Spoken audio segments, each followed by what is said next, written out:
Bom, queridos, a paz do Senhor Jesus, amém?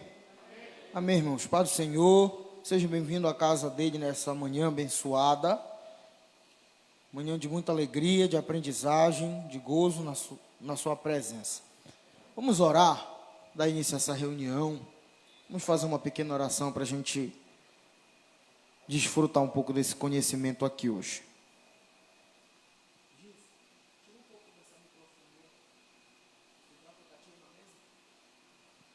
Senhor, muito obrigado, Espírito Santo, por chegar aqui nesse dia.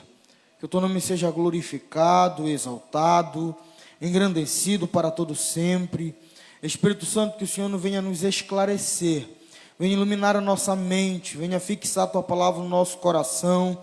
Espírito Santo nos guiando pela Bíblia, para, meu Deus amado, defender a nossa fé, saber o que a tua palavra diz, não ser enganados, lubridiados, meu Deus amado, como o apóstolo Paulo falou aos Gálatas, experimentaram a graça, mas apressadamente caíram dela.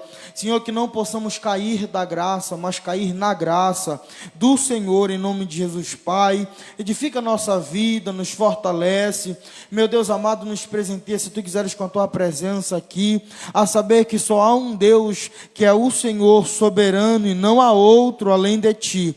Tu és o princípio, tu és o fim, tu és o alfa, o ômega. O Senhor governa tudo, governa todos, Pai. Glorificado seja o Senhor, e saiamos, meu Deus amado, daqui fortalecidos, alegres, regozijantes, meu Deus querido, por conhecer mais da tua palavra. Em nome de Jesus, tem misericórdia de nós, perdoa nossos pecados, porque só o Senhor pode perdoar pecado. Em nome de Jesus, não há outro Deus que faça isso, só o Senhor. Meu Deus amado, nos abençoa, nos direciona, Espírito Santo, nessa manhã gloriosa que eu te peço, te agradeço em nome de Jesus, amém. Amém, irmãos. Seita de hoje, Seishonoe, tá bom? Alguém já ouviu falar na Seishonoe? Alguém já ouviu falar? Algumas pessoas, 3, 4, até então, há anos atrás, eu não conhecia. Meu pai até falava para mim, não, eu sou da Seishonoe, mas não sabia o que era, né? Isso acho que há uns 2 anos atrás. Então que eu comecei a perceber alguns prédios que existem em Belém, aqui, né, em Ananindeua também. A gente vai trabalhar um pouco dessa seita hoje, entender o que eles pensam, o seu contexto histórico, quais são as suas doutrinas, e automaticamente refutando com a palavra. Se você puder abrir a sua Bíblia, passa para mim, por favor. 1 Coríntios, capítulo de número 10, versículo de número 4 ao 5. 1 Coríntios, primeira carta de Paulo aos Coríntios, capítulo de número 10, versículo de número 4 ao 5. Paulo vai dizer assim: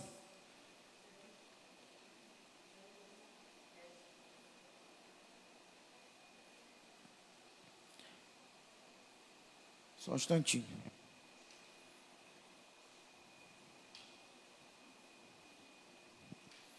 Acho que a informação veio errada, mas espera aí.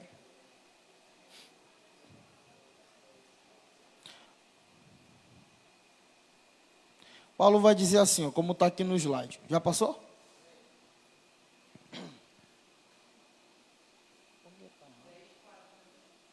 Isso. Só mudar o slide. Não, está no slide.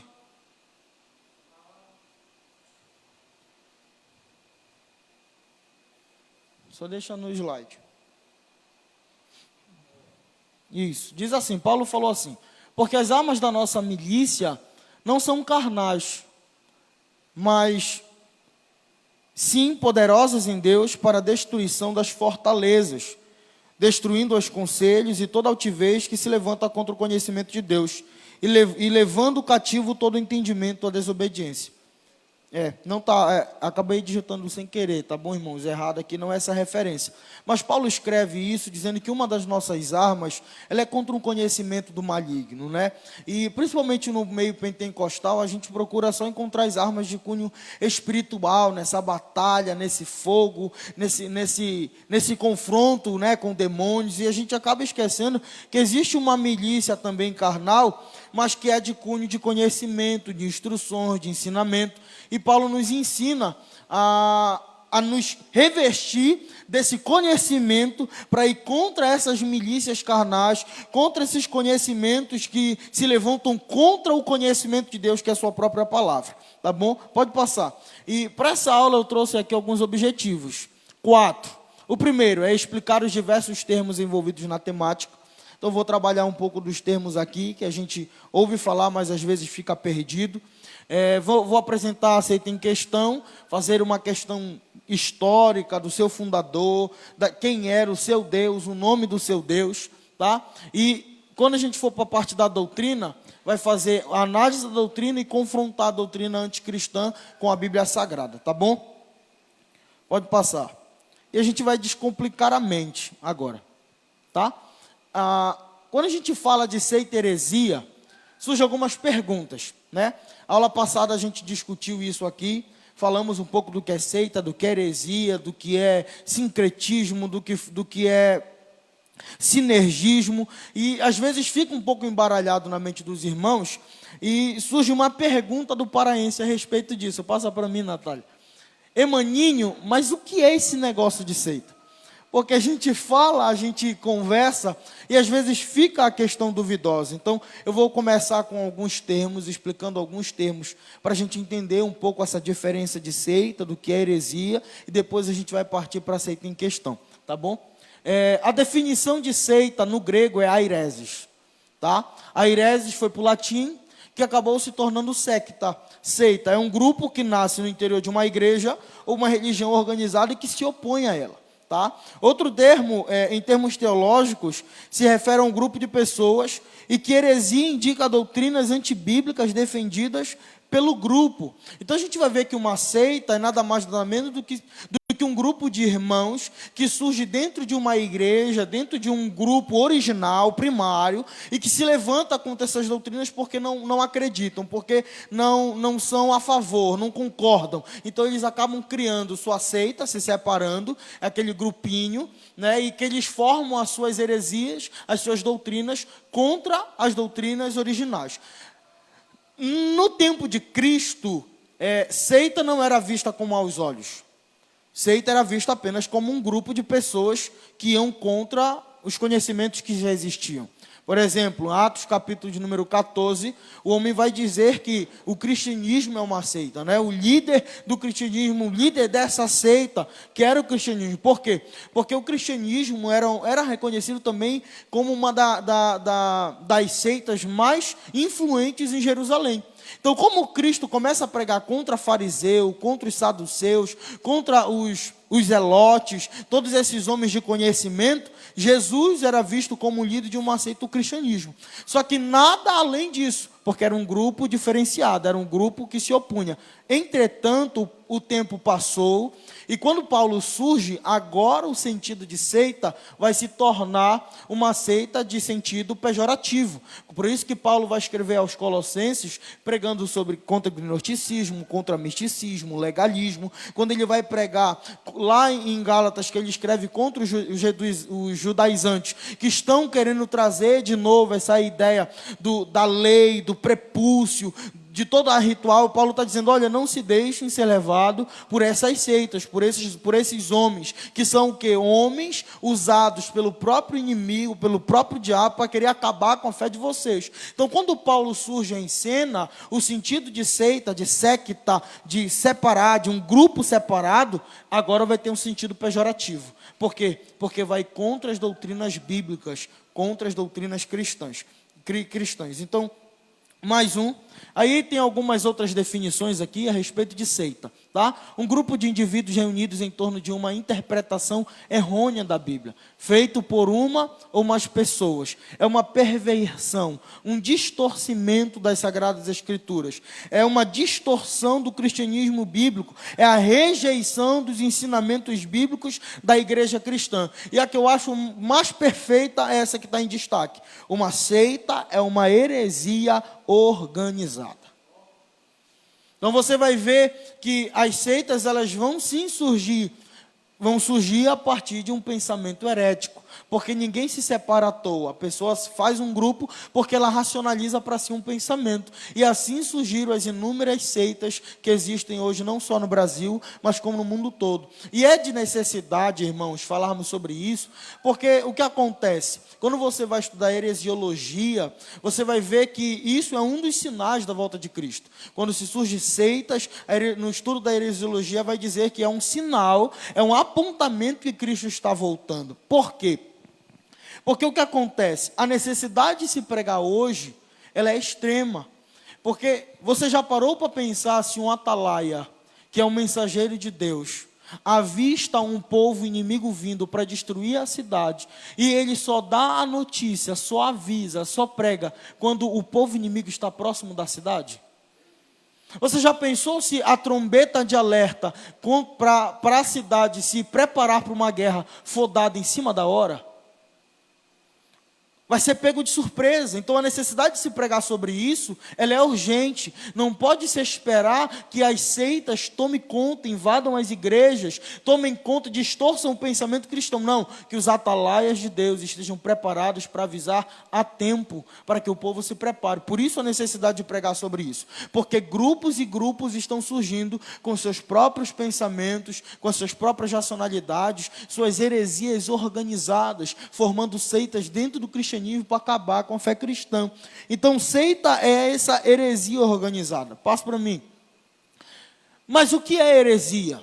Do ponto de vista cristão, heresia é um ato do indivíduo, de um grupo, afastar-se do ensinamento da palavra. Então, enquanto seita é o grupo em si, heresia está relacionado ao ensinamento, ao conhecimento, ao ensino da palavra de Deus, né? Em resumo, em linhas gerais, heresia é o abandono da verdade.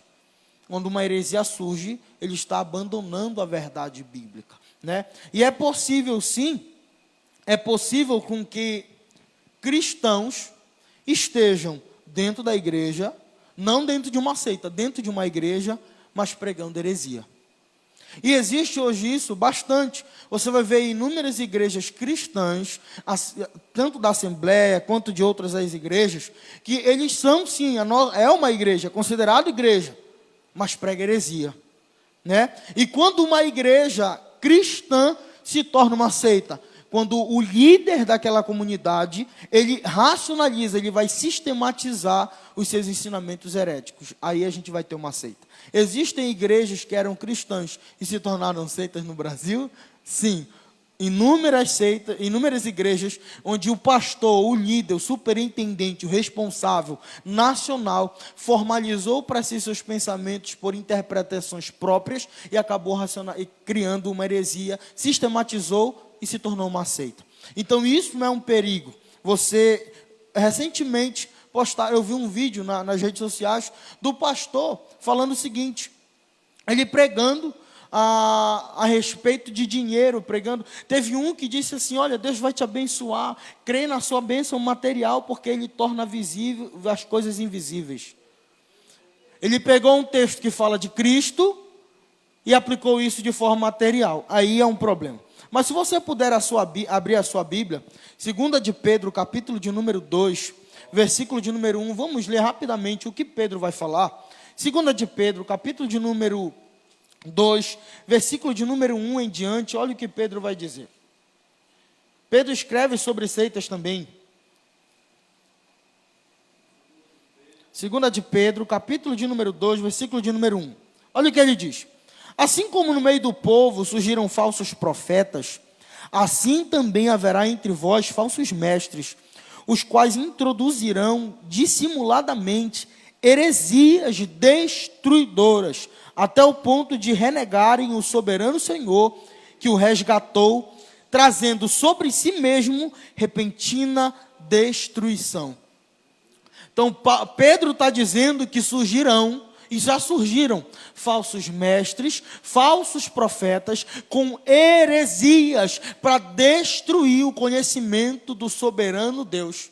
Então a igreja deve estar preparada para combater essas heresias. E o que é heresia? O que é, quando Pedro fala assim, haverá falsos mestres, os quais introduzirão heresias destruidoras. Quando ele coloca heresias destruidoras, as heresias aqui, elas vão contra a doutrina. Passa para mim, Natália, por favor.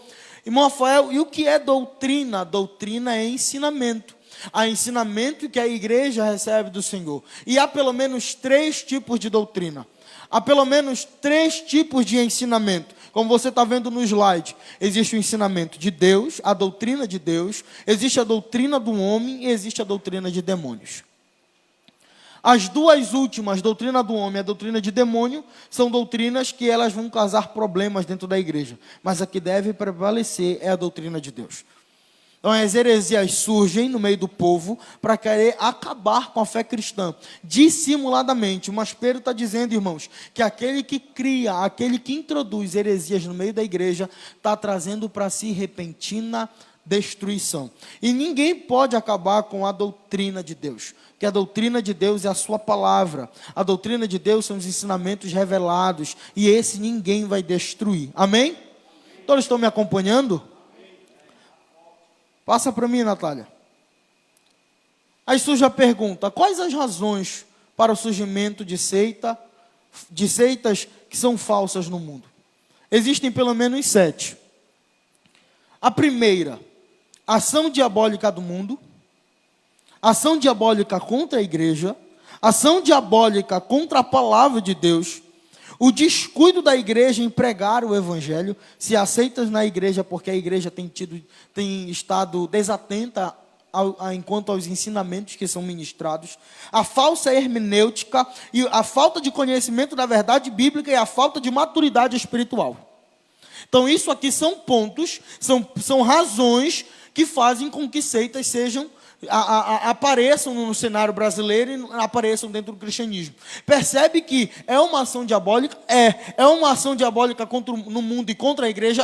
Mas principalmente pela falta de entendimento que a própria igreja tem quanto aos ensinamentos que é ministrado.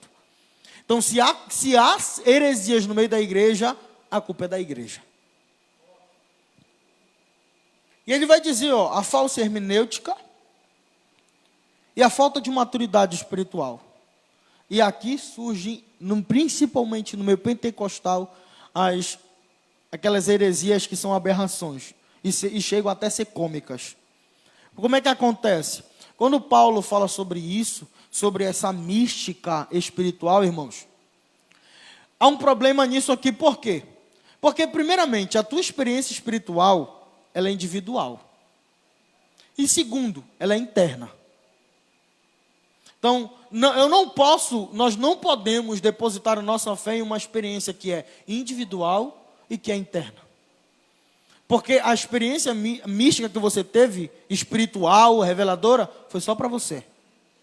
Mas aquilo que, a maior obra do Espírito Santo, foi a revelação da palavra não para um, mas para todos.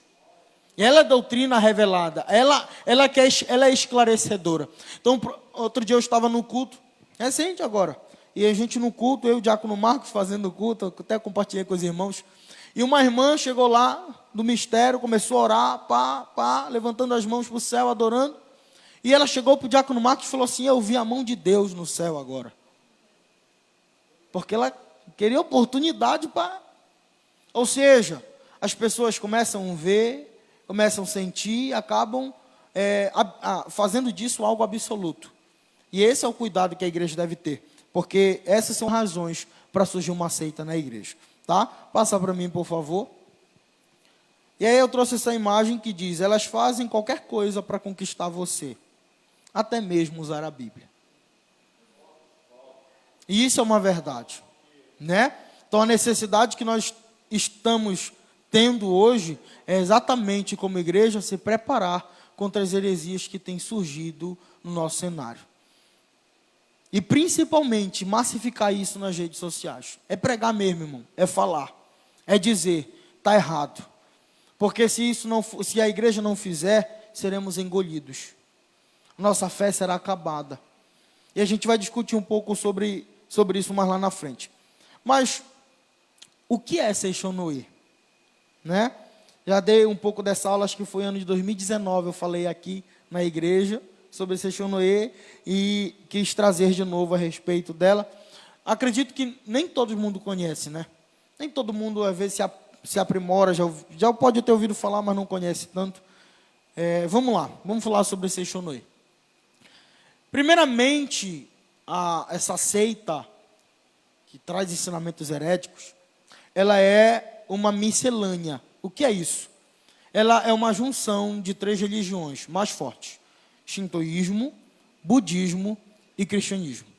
O fundador dessa seita pegou essas 3 religiões e uniu, tá? E harmonizou todas as coisas, porque eles pregam dentro das suas reuniões sobre essa harmonia de todas as religiões, né?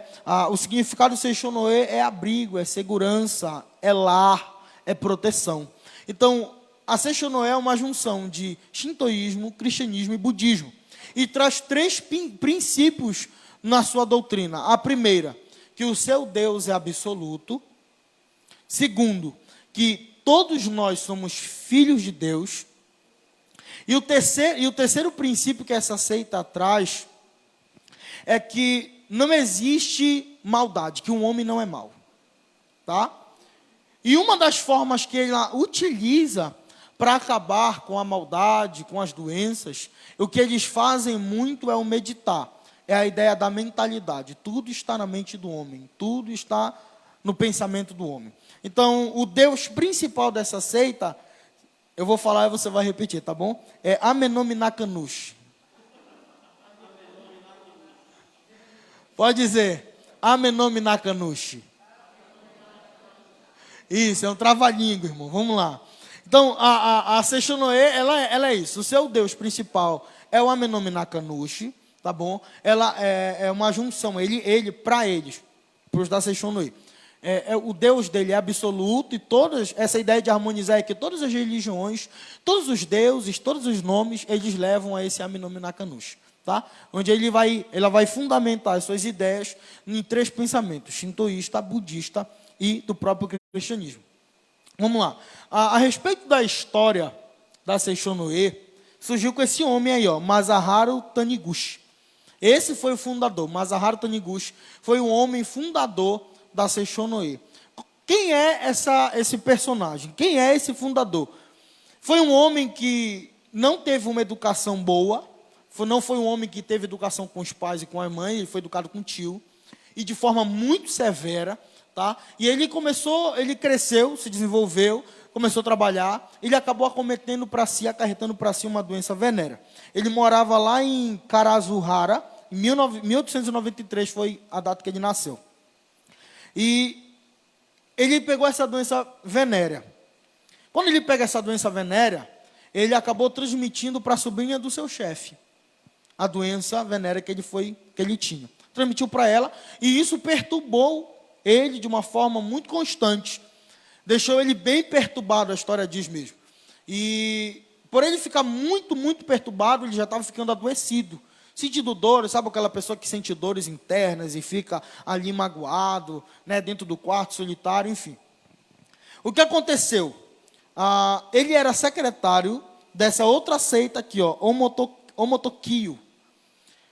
O que acontece? Ele pegou um livro budista e começou a ler. Quando ele leu esse livro budista, o livro dizia que o pecado, o mal não existe. E que toda doença, ela é uma ilusão da mente. Então, se ele parar de pensar sobre isso, ele vai ficar curado. E que todo pensamento ruim do homem surge no coração. Quando ele leu sobre isso, ele disse que ele ficou bem. Então, ele deixou de pensar na doença venérea que ele tinha, que ele tinha transmitido para a menina, e ficou curado. Porque ele mentalizou. A ideia ele fez uma autossugestão a si mesmo. Então, esse é o pensamento budista. Como ele tinha feito um erro tão grande na vida dele, e acabou lendo sobre isso, aí ele disse: já que não tem pecado, não tem mal, não tem doença, é algo da minha mente, então eu vou mentalizar, dizer que não existe, e ficou bom. Quando isso acontece, ele começou a criar a própria Seishonoe. Ele escreveu um livro da Seishonoe, que criou fama em 1992. Então, a história se dá de um homem que tinha ruim, uma educação muito precária, que fez algo muito ruim na vida dele, mentalizou algo bom e ficou curado. Então ele cria a Seishonoe, cria o auto se sugestionar para um pensamento budista. Por isso que o oriental sempre valoriza a questão do meditar, né? Da mentalidade. E ele cria isso e a Seishonoe ganha forma, ganha força. Passa para mim. Quando ele cria a Seishonoe, em 1992, ela vai ganhar força no Brasil em 1930. Então, em 1930, a Seishonoe chega no Brasil, pelos próprios japoneses que vêm para cá, e começa a ganhar espaço em São Paulo, Mato Grosso, até mesmo no Pará. Tá? Então, ela cria uma força enorme, muitos adeptos mesmo. Tinha 30 mil, depois já tem milhões de adeptos à religião. E é fácil ter adeptos, porque eles vão dizer que não importa a religião que você congrega, independente da sua religião, você pode vir para cá e cultuar conosco. E se você quiser sair, a Seishonoe não vai te amaldiçoar porque você saiu. Porque eles não acreditam nessa religião que ela é recompensativa ou ela é amaldiçoadora. Se você sair, a gente não vai te amaldiçoar, você sai. Então eles recebem qualquer religião. Se tu vier do budismo, do espiritismo, sei lá, de onde for, ele vai te receber, porque todas as religiões convergem para o mesmo Deus. E esse Deus não é do cristão, é o Amenominakanushi, né? Então esse homem, ele cria essa seita, ele cria esse livro, Seishonoe, e desenvolve algumas literaturas. A primeira e a mais principal é a Shimeji Só. Shimeji Só significa a verdade da vida. E ele escreveu essa obra com 40 volumes. Então você vê que ele escreveu bastante, né? E nessa obra, nesse pensamento da Seishonoe, eles vão dizer que você é a realidade. Ele vai dizer que você é Deus, você é a realidade, e que não existe mal porque todo homem é bom. Então, dentro do homem não existe bondade. Se o homem passar a meditar e a pensar em Deus, ele vai se elevar à condição de Deus também. Então, ele traz essa ideia. Ele criou também revista Ascendedor. Essa revista Ascendedor são os ensinos que eles escrevem de 3 em 3 meses, de mês em mês, para ensinar as suas comunidades, para ensinar o seu povo. E é interessante, você vai perceber, irmãos, que toda a seita, ela escreve, ela tem uma revista. E o que ele dizia nessa revista que ele tinha aqui? Se você comprar a revista, você vai ser livre de toda doença, de todo mal, de todo pecado, você vai ser liberto. Então olha o que ele está dizendo. Se tu comprar a revista, tu está curado. As outras, por exemplo, Adventismo, tem a Sentinela, né? Adventismo não, a Testemunho de Jeová. Tem a Sentinela. O da Seishonoe tem a revista Ascendedor. Toda seita, se não for toda, a maioria, 99%, tem uma revista que te faz comprar com promessas celestiais. Isso é característica de uma seita, né? Então ele cria essa revista, traz esses ensinamentos todo mês para os seus adeptos e ganha uma proporção de venda enorme. Muitos compram. Quando ele estava no início da sua história, da sua caminhada como fundador, como grande percursor desse movimento, que é a Seishonoe, que além de trazer características religiosas, ela traz pensamento filosófico e da psicologia moderna. Então ela junta tudo aí e, assim, me desculpe se alguém assistir, mas acaba se tornando uma gororoba, né, de conhecimento. E a gente vai entender isso por quê. Ele acaba indo para outros caminhos e ele vai descobrir na seita onde ele estava que o fundador dessa antiga seita diz uma profecia falando que o mundo iria se acabar. Só que o mundo não se acabou. Aí ele escreveu esse livro aqui, ó, Crítica a Deus. Porque como o mundo não se acabou, ele está dizendo que o Deus cristão, ele é impotente. Então ele viu que o mundo não acabou e o Deus do cristão é impotente, então ele escreve um livro, Crítica a Deus, que vai dizer que Judas não foi o culpado. Judas foi herói. E ele vai justificar a fala dele dizendo que Judas foi herói por causa do destino. O destino levou Judas a fazer isso. Enfim, de criticar Deus nesse pensamento. Vamos lá. Deu para entender, conhecer um pouco a respeito da história? Seu Deus é Amenominakanushi. O nome do seu fundador é Masaharu Taniguchi. Ele vai fundir os pensamentos budista, cristão, shintoísta, da psicologia, da filosofia. Vai trazer pensamentos modernos. Vai criar livros, revistas com promessas. Ele vai dizer que todo homem é filho de Deus, que Deus e o Amenominakanushi é o Deus absoluto e que o homem não tem maldade, o homem é bom. E se eleva nos seus pensamentos igual a Deus. Mas vamos lá nos aprofundar um pouquinho mais a essa doutrina. Avança aí.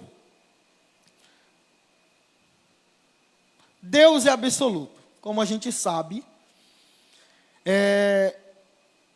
não pode Amenominakanushi ser um Deus absoluto, porque só há um Deus. Você pode dar um glória a Deus por isso? Isso. Só há um Deus. E a Bíblia, por que a gente utiliza a Bíblia? Porque eles pegam pensamentos cristãos, bíblicos, para fundar a sua religião.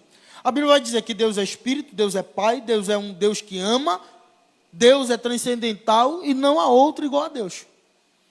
Então, Amenominakanushi não pode ser um Deus que traz para si outros deuses. Porque o Deus cristão diz que não existe outro, só há Ele. E há uma diferença entre monolatria, entre politeísmo, monoteísmo e monolatria. O que é isso? Monoteísmo, que somos nós, é o pensamento que diz que só há um Deus e não há outro. Se você diz que é cristão e que crê em Deus Todo-Poderoso, mas reconhece a divindade de um outro Deus, você não é monoteísta. Tá? O politeísmo é aquele que acredita em vários deuses, fácil. E o que é a monolatria? Ela está entre o monoteísmo e o politeísmo. Porque eles escolhem um Deus para ser o seu Deus soberano, mas eles reconhecem a divindade de outros deuses. Monolatria é, eu reconheço que só há um Deus, único, para eu adorar. Mas existem outros deuses, esse é o pensamento, é aqui que se encaixa a Seishonoe. Elas reconhecem que Amenominakanushi é um Deus absoluto, só há um, mas elas reconhecem a divindade de outros deuses e que esses outros deuses vai convergir para Amenominakanushi. Só que o Deus deles não é absoluto, porque a Bíblia vai contra isso. A Bíblia diz que Deus nunca viu um ser igual a ele. Não existe. Tá? Isaías 44:8 diz que há outro Deus além de mim? Não. Não há outra rocha que eu conheça.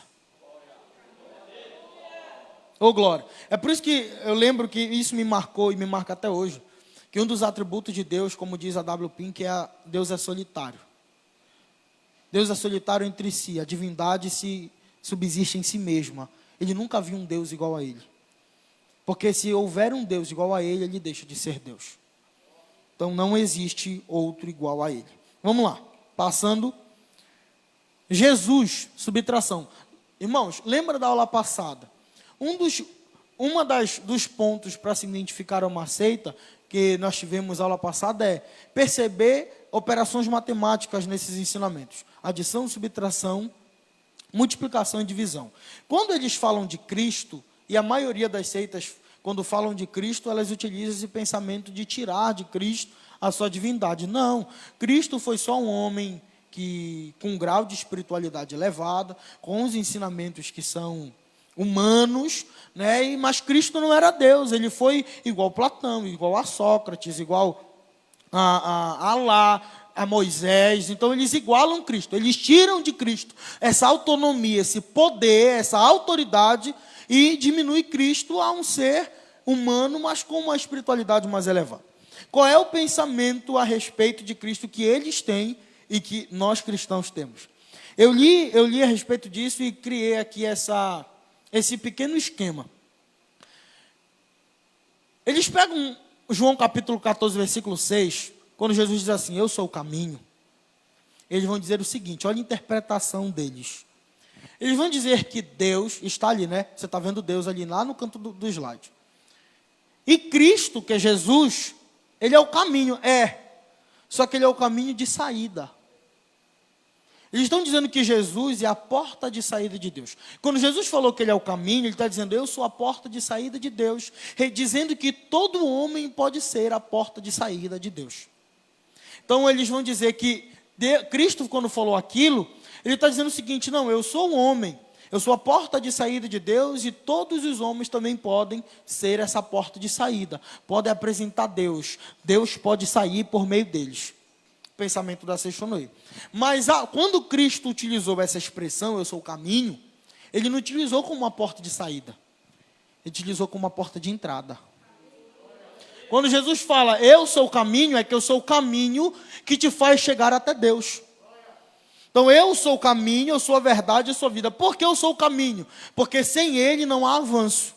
Porque a verdade? Porque sem a verdade não há conhecimento. E sem vida, que é Cristo, não há vida. Então, sem Cristo tu não avança, tu não conhece, tu não vive. Então, Cristo sabe disso. E é interessante falar quando ele diz que ele é a verdade, é porque o que acontece na época de Cristo e antes de Cristo, que os homens ensinavam sobre verdade. Quando os grandes filósofos surgiram na história da humanidade, eles falavam a respeito da verdade, discutiam, filosofavam, debatiam, faziam perguntas, indagavam, porque ensinavam sobre a verdade. Mas quando Cristo foi falar, irmão Francinei, sobre a verdade, ele não ensinou sobre verdade. Ele disse, eu sou.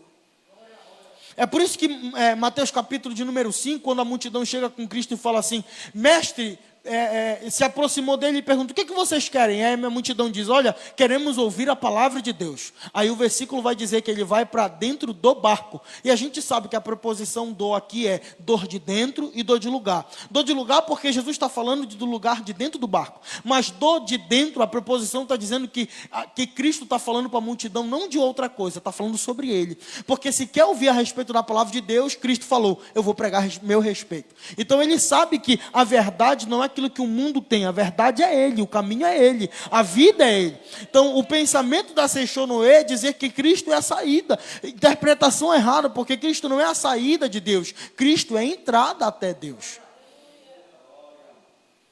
Ele é o caminho que nós devemos procurar, a verdade que devemos crer e a vida que devemos pôr as nossas esperanças. Então, se um grupo de pessoas como essa, de outra sede de qualquer lugar, vem pegar um texto tão conhecido por nós, querer interpretar do seu jeito e a gente não saber defender o que o versículo está dizendo, a gente está pecando. Nós somos culpados de fazer com que heresias cresçam dentro da igreja por causa disso. Né? Então a gente não pode deixar barato dizer que eles não podem pegar um versículo tão pequeno da Bíblia e querer fazer uma filosofia de vida. Não pode.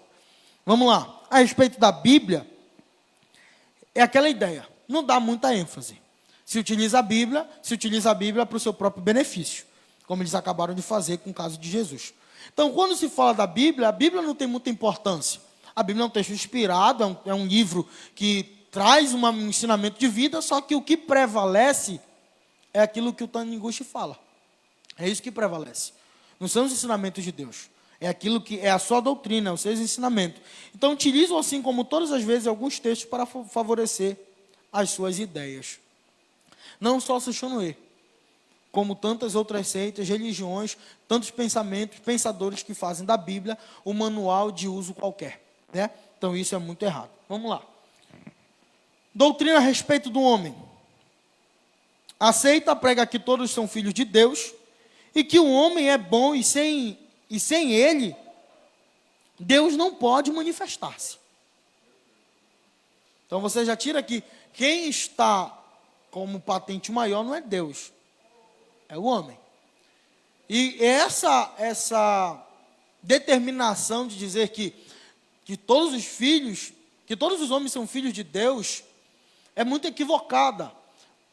Você pode ser filho de Deus, como todo mundo acredita? Pode, só no sentido de criação, mas no final das contas, tua criatura. Porque a Bíblia vai dizer que existem 3 filhos aqui: filhos de Deus, filho dos homens e o filho da desobediência. A Bíblia faz distinção de quem é filho. A Bíblia não pega todos e coloca num só pacote e diz assim, olha, todos nós somos filhos de Deus. Não existe isso. Irmãos, o cristianismo é a única... Eu não gosto de usar a palavra religião. O cristianismo é o evangelho que se difere de todas as outras religiões. desde a sua base primária, desde os seus ensinamentos elementares. O que é religião? Religar. É o homem que se procura métodos para se ligar a Deus. Só que cristianismo, quando é apresentado ao mundo, ele diz, olha, foi Deus que criou métodos para se aproximar do homem. O pensamento sempre é inverso. Sempre será inverso a tudo aquilo que o homem fizer. Todos os seus ensinamentos. Então eles vão dizer que o homem é filho de Deus e Deus não pode se manifestar se o homem não estiver no negócio, porque o homem é a porta da saída. E não é assim, irmãos. Então a Bíblia, o cristianismo, vai contra os ensinamentos da Seixonoe e do Taniguchi, porque ele não vai dizer que todos são filhos de Deus. Existe o filho do homem, filho do pecado, da desobediência, e o filho de Deus, que são poucos. E quem é os filhos de Deus, irmãos? Os jovens sabem. Quem é? Não são os eleitos? Os eleitos são filhos de Deus. Vamos lá, passa mais um. Para Taniguchi, o pecado é mera ilusão da mente, não é real. Uma vez que...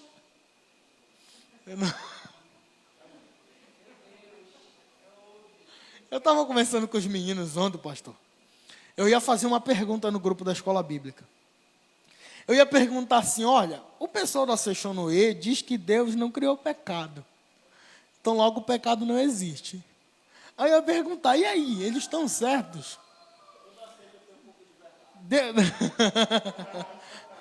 Deus, porque, assim, irmãos, olha aqui para cá. A gente aqui nessa casa tem duas discussões. Ou Deus criou o mal, ou Deus permitiu o mal. Se eu digo que Deus não criou o pecado, da Seixonoe está certo. Mas se for defender, vai dizer, não, Deus criou o mal. Como é que fica? Deus cria, Deus permite. Se ele não criou, a Seixonoe está certa. Aqui tem um problema. Aí o Tiaguinho falou assim para mim ontem, não, então, eu falei assim, não era nem para eu ter falado, porque vai surgir pergunta, e eu não quero responder. Aí, aí ele falou assim, não, agora eu vou te perguntar. Mas tem uma resposta para isso. Eles vão dizer, olha o que o pessoal da Seixonoe diz, que o pecado é a ilusão da mente, porque Deus não criou. Se a gente for pensar teologicamente, vai criar um problema dentro da própria igreja cristã. Porque os próprios irmãos vão começar a se degladiar e buscar resposta para aquilo, da forma daquilo que eles seguem a sua vertente. Ou Deus cria, ou Deus permite. Certo? Esse, às vezes, é um pensamento meu, tá? Esse, às vezes, é o nosso mal. É querer responder teologicamente. Só que por uma resposta dessa, que eu já vou me adiantando, aí não vai precisar fazer a pergunta, né? A Bíblia dá a resposta. Eu não preciso responder uma situação dessa com teologia. Eu respondo com Bíblia. Romanos capítulo de número 3, versículo de número 23, diz que todos pecaram. Se a Bíblia diz que existe pecado, é porque existe pecado. Não preciso me fundamentar em teologia. Não, a Bíblia, clareza. Todos pecaram. Se todos pecaram, a Bíblia está dizendo que existe pecado. Então eu consigo defender o meu pensamento com base bíblica. Porque a preocupação é, a gente tem que utilizar a Bíblia para defender a nossa fé contra as heresias que são criadas. E essa ideia de criar e permitir fica para o outro lado. Quando alguém chegar com você e dizer que não existe pecado, a Bíblia está dizendo, todos pecaram. Davi disse, fui concebido em pecado, fui gerado em iniquidade. Aí está a ideia do pensamento cristão. A base da educação cristã, primeiramente, é dizer que o homem tem que perceber que ele é pecador.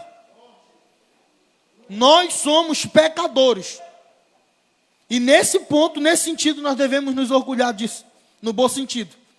Por quê? Porque a Bíblia está dizendo que nós somos pecadores e que só quem pode nos salvar é Deus e que não há outro além dele. Então o pensamento da Seixonoe aqui descarta. Porque existe o pecado sim.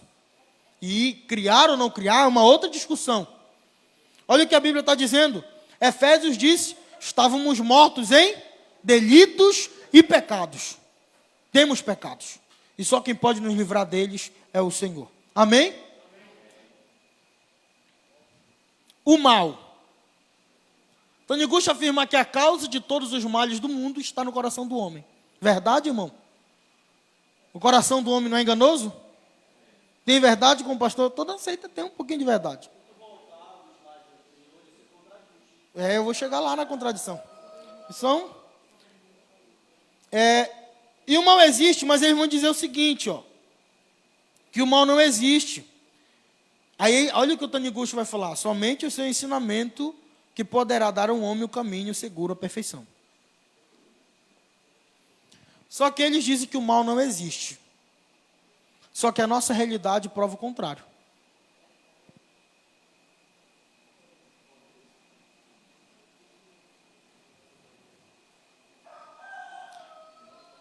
O próprio Filho de Deus sentiu dores.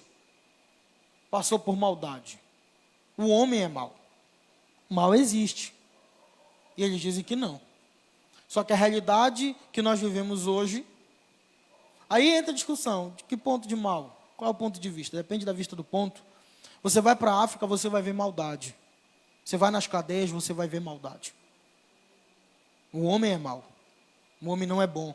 O homem não é perfeito. Mas por que eles falam sobre isso? Porque o Taniguchi, o Masaharu Taniguchi, a pessoal da Seishonoe, eles vão trazer essa ideia de perfeição, de beleza. Você vai ver até o final que, como tem uma característica budista, oriental, eles vão sempre... Eu penso como se fossem hippies. É tudo paz e amor. É assim que é. Gênesis capítulo 2, versículo 9. Tem mal. Mateus vai dizer que Jesus vai dizer que existiam lavradores maus. Romanos e Efésios, nossa luta não é contra o mundo, mas contra o mal. João Batista falou contra os que praticavam mal. Tem mal. Então eles não podem pegar a Bíblia e querer fundamentar seu pensamento e dizer que o cristianismo também faz parte disso, porque não faz. Porque o ensinamento cristão é diferente daquilo que Taniguchi falou. Tá? Vamos lá. Doenças. Outro ponto. Dor não é real e que doença é ilusão. Se alguém apresenta um estado de imperfeição ou estado doente, significa que tal pessoa não está contemplando mentalmente a vida de Deus que habita no seu interior. Então a forma deles curarem sempre será na ideia de mentalidade. É você meditar, é você focar na sua mente aquilo que é bom. Se você está doente, é uma ilusão. Sempre vai ser dessa forma. O mal, a mesma coisa. Se existe mal em ti, é porque o coração do homem não é bom. O coração do homem é mau. Como é que eles vão dizer que o coração do homem é mau se eles estão dizendo que não existe mal? Né? Sempre contraditório. Vamos lá. O karma. Karma, pensamento oriental. A vida que você tem não é suficiente para te levar a uma perfeição. Então você tem que ficar reencarnando e reencarnando até encontrar, chegar. Isso é pensamento o quê, irmão? Pensamento budista. Não é isso? Quem era Buda? Siddhartha Gautama. Morava num palácio, vivia com o bom e do melhor dentro dos muros. Só quando ele sai do seu palácio, vai ver a miséria que era lá onde ele morava. Deixou tudo e passou a meditar. E o pessoal acha lindo, é bonito, o homem. Taniguchi era pobre, Buda era pobre. Os fundadores eram pobres. Jesus era pobre. Tem coisas, quando você vai estudar religião, que as características são iguais. Todas têm um livro, todas têm um Deus, todas têm um mediador, todas têm uma forma de... Todas. O que difere do cristianismo é que quem te salva não são tuas obras. Olha o que Buda falou. Ele saiu pelo caminho, meditando, até encontrar o nirvana, que é o máximo da sua mentalidade, da sua espiritualidade. Ele disse que existe um caminho que o homem deve seguir. Jesus falou, eu sou. Né? Então, assim, uma única vida terrena não prevê a oportunidade adequada para o fim adequado. Eles trazem essa ideia do karma, né? De você não foi bem nessa vida que você está tendo hoje. Quando você morrer, você vai ter uma outra oportunidade de melhorar. Mas, em toda a sua doutrina, existem contradições. E é perceptível, você percebe isso na minha fala. Quando eu digo que eles dizem que não acreditam em doença, mas falam para você meditar para ser curado, como é que eu vou meditar para ser curado, meditar em Deus, se eles dizem que não tem doença? Como é que eles dizem que não tem mal, eu tenho que meditar por causa da maldade e me chegar a Deus? Não faz sentido. Né? É uma seita, são ensinamentos, são filosofias que... Inclusive, esses dias eu estava assistindo até uma palestra do rapaz lá do superintendente falando da Seixonoe. Quase eu me converto. Quase eu me converto, mas não foi dessa vez. Vamos lá. A gente já está terminando, são 9 horas. Percebe, irmãos, que dentro dessa gororoba toda, dessa mistura toda de ensinamento, de doutrina, de pensamento, a Seixonoe acaba se tornando o quê? Um ecumenismo, né? E eu conheço, né, uma moça que ela é da Seixonoe, super agradável. Você vai conversar com alguém da Seixonoe, são super agradáveis, super. Não fazem dele pessoas ruins, são pessoas maravilhosas. O que a gente está falando aqui de forma sistemática, de cunho educativo, é a respeito dos seus ensinamentos, viu? Mas se você for conversar com alguém, eles são muito bons, muito legal mesmo. E essa moça super agradável, eu não sabia até então, estava lá na faculdade conversando com ela, e ela disse, eu sou da Seixonoe. Aí eu não sabia, eu perguntei para ela, como é? Ela começou, não, a gente mentaliza paz, amor, ela fica com raiva porque as pessoas, ela não gosta de cristão, porque cristão vive brigando com todo mundo, viu?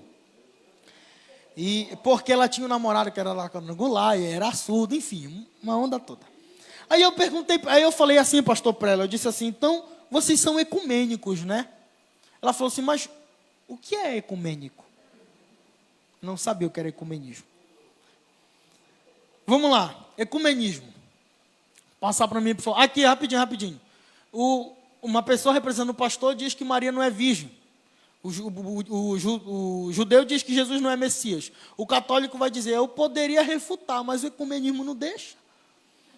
Porque o ecumenismo é aceitar tudo. Tem que estar todo mundo junto. Né? Vai ter um problema aí. Vamos lá. Ecumenismo é de origem grega, oikoimene, né?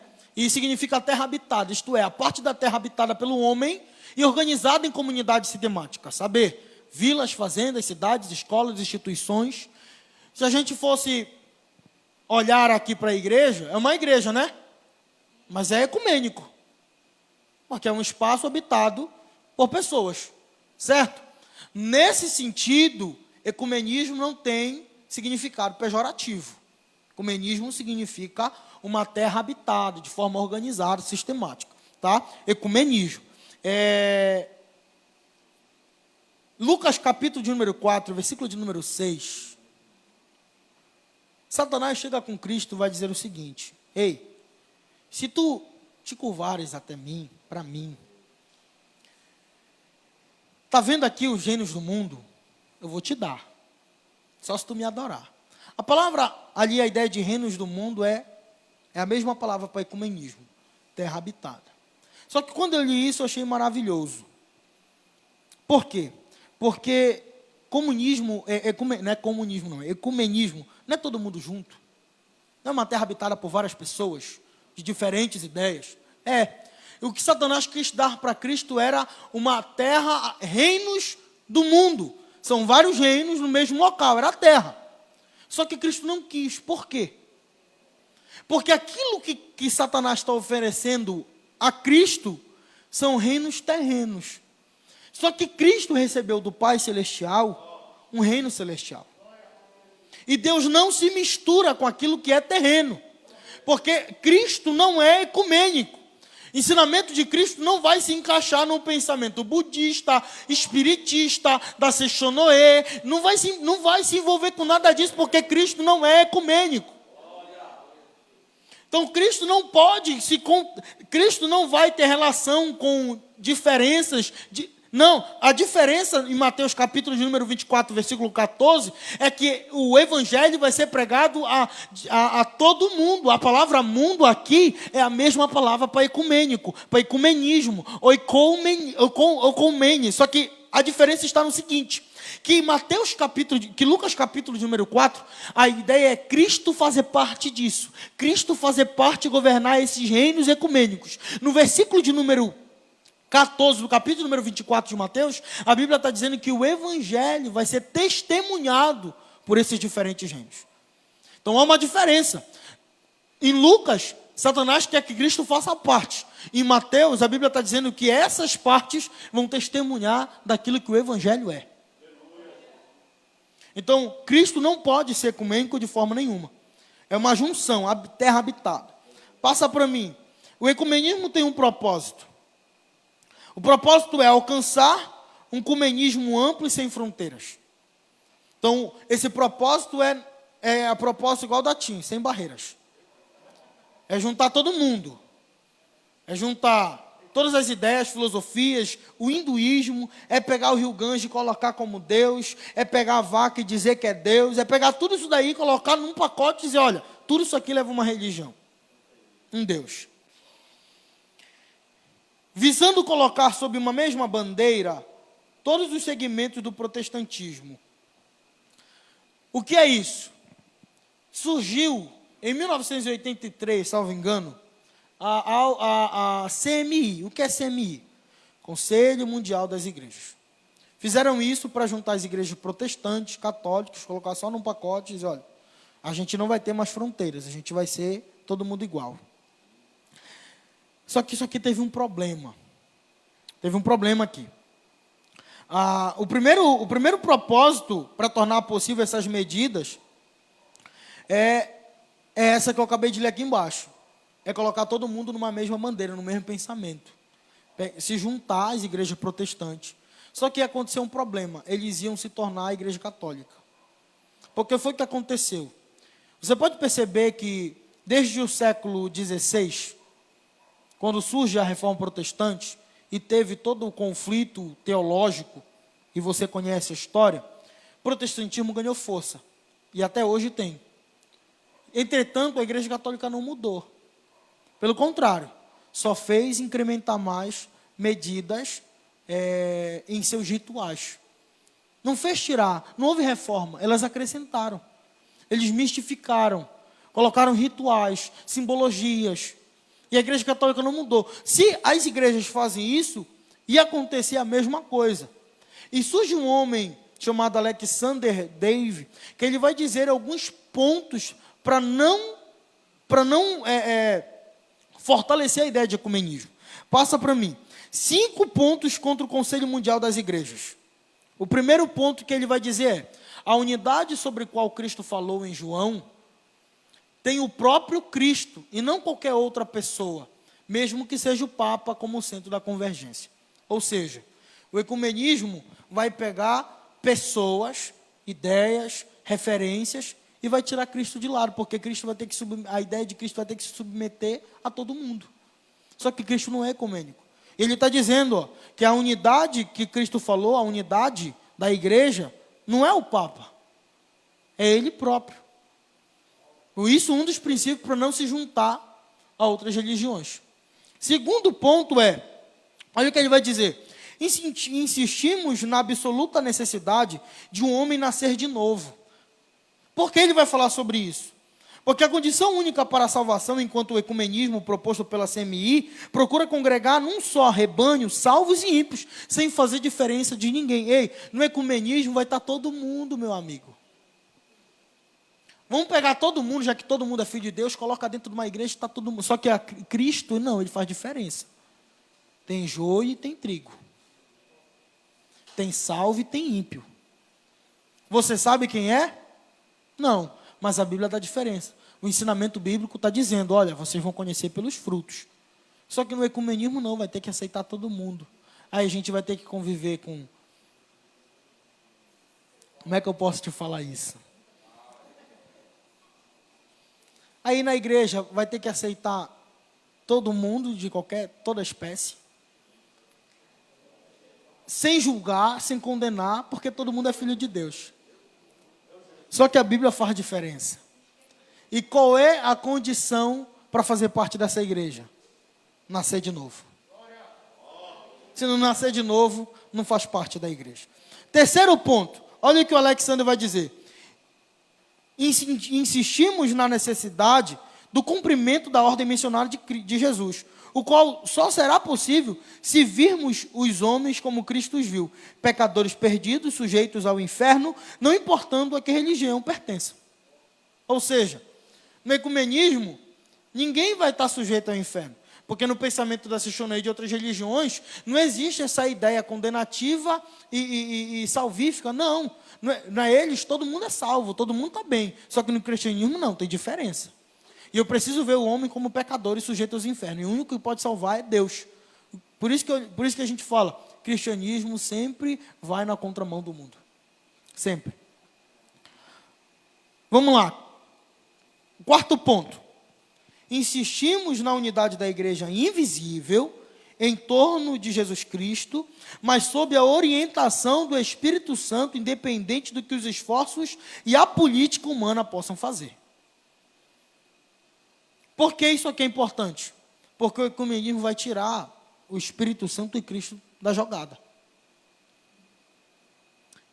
Nós tivemos aqui na igreja, no culto do meio-dia, 7 pregações sobre as 7 igrejas de Apocalipse. As 7 igrejas, pelo menos uma, escreveu alguma carta? Escreveu algum livro? Não, porque a igreja não tem autonomia para escrever nada. Todas as igrejas que Paulo passou, foi ele que escreveu. A igreja não tem autonomia para mexer nas Sagradas Escrituras. A igreja recebeu as Sagradas Escrituras. Só que o ecumenismo vai tirar isso da jogada, porque o papel do Espírito Santo vai... Então, a igreja não tem autonomia, como muitos fazem. Vamos tirar os homossexuais de lado, vamos tirar os pecadores de outro. Olha, vamos tirar essa ideia de... Não, vamos deixar aqui, quem dizima vai para o inferno porque está roubando. Isso aqui a gente vai deixar porque a igreja não tem autonomia para mexer na Bíblia. Todas as igrejas, desde a Galácia até as de Apocalipse, todas foram que receberam cartas, tanto de Paulo, de Pedro, de João, de Tiago. Então eles vão querer tirar, só que o Espírito Santo não perde. E o quinto ponto, cremos que o Concílio Mundial de Igrejas, com a sua política ecumenista, está sendo um instrumento de Satanás para levantar na terra uma super igreja que, após o arrebatamento da verdadeira e triunfante igreja, dará suporte espiritual ao governo do anticristo, da besta e do falso profeta durante a grande tribulação. Então, olha o que o ecumenismo vai causar. Uma mistura, uma gororoba, dando suporte para aquilo que o anticristo vai fazer. Porque tudo é válido. Mas você vai acontecer igual a charge que eu coloquei aqui. Se alguém tiver errado, o Papa não vai poder refutar, porque tem que aceitar. Está no mesmo pacote. Cichonê é ecumênica. Eles querendo aceitar, sabendo ou não. Tem características ecumênicas. O Deus deles não é absoluto. Cristo é que é o Salvador e o homem não é perfeito. E isso vai tudo contra o que diz as Sagradas Escrituras. O homem é pecador, o coração do homem é mau, as doenças não são curadas pela mentalidade, muito pelo contrário. E outra, se eles acreditam numa perfeição, então João mentiu quando disse que o céu é perfeito. Porque se eles dizem que se há uma perfeição na terra, o céu é mentiroso. Porque Paulo vai dizer, miserável homem que espera Cristo ainda esse tempo, nessa terra. Que Deus possa te abençoar, Deus possa nos abençoar, em nome de Jesus, nos dando discernimento. Para eu encerrar, eu só posso, irmão, saber dizer se algo é heresia ou não. Primeiramente, eu só posso saber se de antemão eu dominar a teologia. Se você não conhece teologia, você vai ser enganado. Então é necessário que a igreja conheça primeiro a sua verdade, que é absoluta. Tem gente que não se engane. Quando você vai estudar, a pessoa diz assim, eu tenho que saber o que é certo e o que é errado. Não, saiba o que é certo, porque o errado é errado.